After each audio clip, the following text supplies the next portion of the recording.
महत्त्वाची बातमी पहा सतर्क भारत मार्शल टाइम्सवर। पुण्यातील कोरेगाव पार्क परिसरात रविवारी पहाटे झालेल्या भीषण अपघातात 2 चुलत भावांचा जागीच मृत्यू झाला असून एक तरुण गंभीर जखमी झाला आहे। हा अपघात बंडगार्डन मेट्रो स्टेशनजवळ पहाटे 4:30च्या सुमारास झाला। भरधाव वेगात असलेली काळ्या रंगाची पोलो कार बसस्टॉपला धडकल्याने ही भीषण दुर्घटना घडली।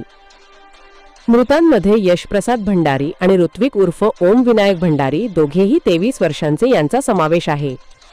तर खुशवंत टेकवाणी हा तरुण गंभीर जखमी असून त्याच्यावर उपचार सुरू आहेत। धडकेचा जोर एवढा होता की कारचा अक्षरशः चुराडा झाला।